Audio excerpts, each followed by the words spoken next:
moi j'ai découvert la perte de sommeil par exemple. Donc j'avais listé plein de trucs sur les défis. Et d'ailleurs ils m'ont mis à l'épreuve assez rapidement parce que je crois qu'une des premières fois où on s'est vu avec la grande, bon elle avait 5 ans, elle a vomi sur mes chaussures. 1 heure après, c'était pas mal. Le deuxième m'en a fait une aussi comme ça. Enfin c'était une sorte de stage, j'ai eu une sorte d'intronisation comme ça je pense. C'était pour me mettre au parfum tout de suite.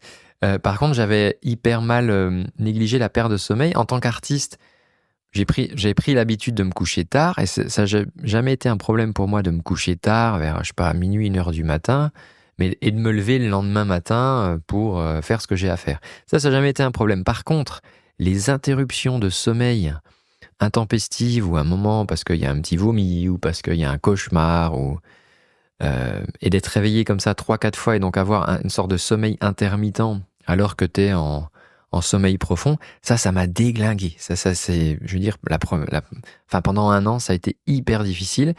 Et ça, je l'ai un peu subi. Bah oui, parce qu'il y a un amoureux, maman, elle a un amoureux. Et l'enfant, la petite fille de 5 ans, se dit, mais alors finalement, attends, est-ce qu'il y a encore de la place pour nous aimer, nous?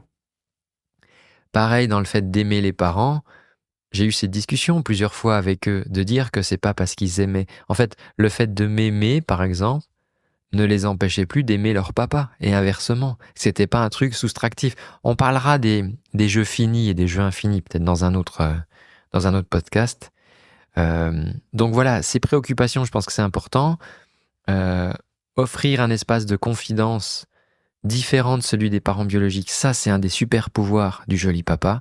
Je l'ai constaté à plein de reprises. Et j'ai encore l'autre coup un beau-père qui me dit, moi... ma fille me confie des trucs que sa mère ne sait pas en fait, parce qu'il y a un truc de ça je peux te le dire, toi il y a voilà. Et puis être attentif aux signaux faibles. Je pense que il y a peut-être cette chance. Enfin moi je vois cette chance du fait que c'est pas ma génétique. On partage pas le même ADN avec les enfants et j'ai l'impression, mais tu me diras si c'est ton cas, j'ai l'impression du coup que ça me donne une sorte de... C'est pas moins d'attachement, mais en tout cas, d'être moins dans l'émotionnel quand il y a un truc. Ça me blesse pas à ce moment-là. Quand elle me dit, tu sais, moi, les vacances c'était bien, mais je préférais quand t'étais pas là. Et le fait, en fait, de rester stable, ça me permet de lui demander, ah bon, tiens, c'est intéressant que tu me dises ça, mais pourquoi, en fait, tu préférais quand j'étais pas là? Et là, elle m'explique que, en fait, quand maman était maman solo, avec ses 2 enfants, en gros, il pouvait la faire tourner en bourrique. Et elle me dit, on pouvait faire nos petites bêtises. Et bon, de toute façon, elle ne pouvait pas nous surveiller. Mais elle dit,